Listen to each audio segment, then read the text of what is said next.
आप देख रहे हैं अधिकार एक्सप्रेस। नमस्कार, अधिकार एक्सप्रेस में आप सभी का स्वागत है।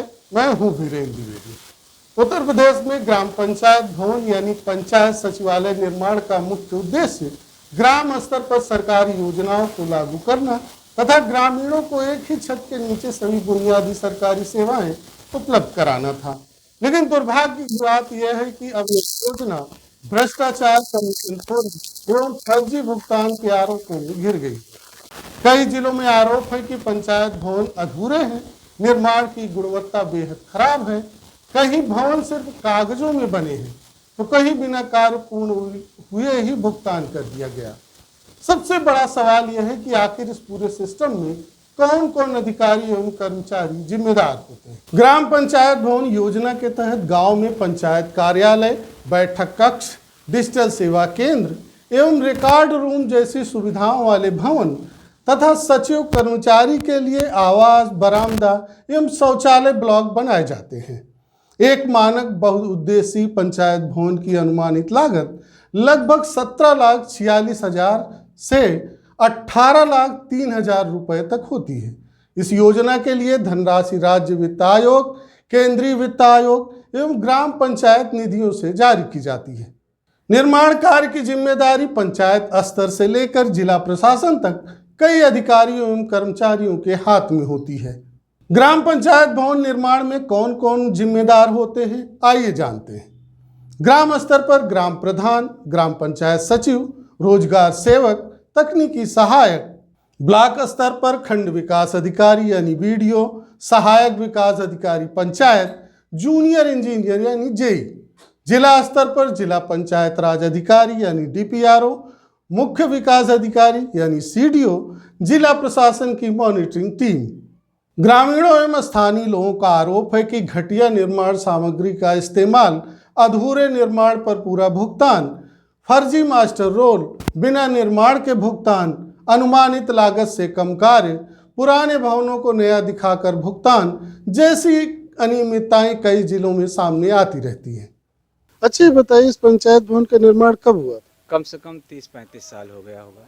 30-35 साल पुराना है। इसको जो है हमारी जानकारी में जो जंग बहादुर सिंह कोराली वाले थे, वही ठेकेदार थे इसको बनवाने वाले। और कम से कम 30 साल तो निश्चित हो गया है। तब कोई ठाकुर का एक ग्राम सेवक रहे, वह रहते थे।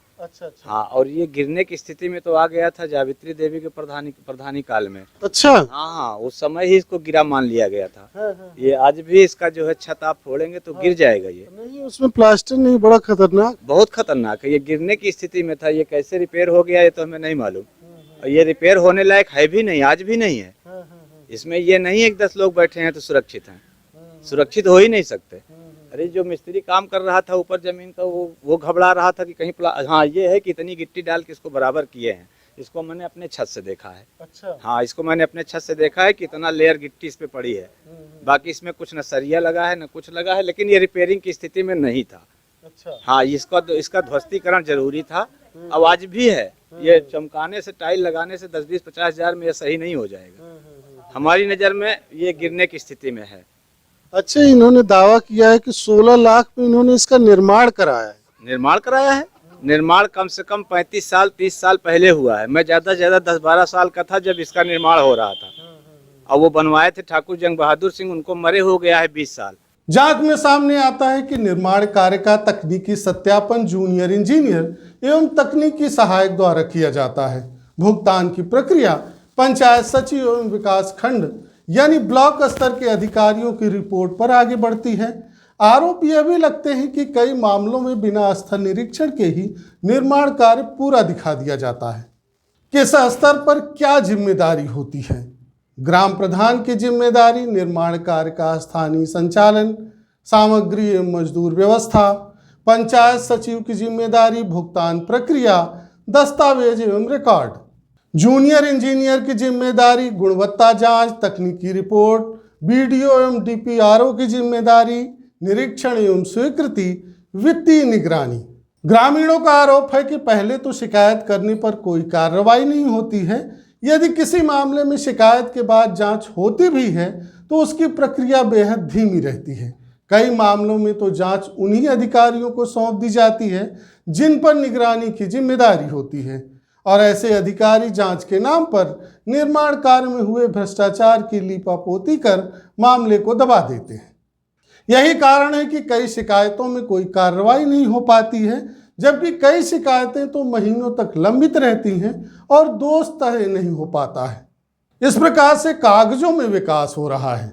कई गांवों में पंचायत भवनों पर ताले लगे हैं, कुछ भवन अधूरे पड़े हैं, जबकि रिकॉर्ड में उन्हें पूर्ण दिखाया गया है। वहीं प्रयागराज जिले में स्थित आनापुर गांव में तो पुराने पंचायत भवन को ही नया पंचायत भवन बताकर 17 लाख रुपए का गबन कर लिया गया है। ग्रामीणों का यह भी कहना है कि करोड़ों रुपए खर्च होने के बावजूद पंचायत भवनों का बहुत उपयोग कम हो रहा है। मुख्य आरोप है फर्जी भुगतान, कमीशन खोरी, तकनीकी मिलीभगत, गुणवत्ता में लापरवाही, निरीक्षण व्यवस्था कमजोर, शिकायतों पर धीमी कार्रवाई। विशेषज्ञ मानते हैं कि पंचायत स्तर की योजनाओं में पारदर्शिता की सबसे अधिक आवश्यकता होती है।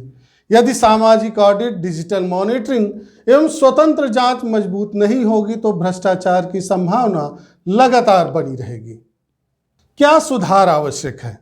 सभी निर्माण कार्यों की जियो टैगिंग, थर्ड पार्टी गुणवत्ता जांच, ग्राम सभा में सार्वजनिक रिपोर्ट, ऑनलाइन भुगतान एवं ट्रैकिंग, दोषी अधिकारियों पर समयबद्ध कार्रवाई, सोशल ऑडिट अनिवार्य है।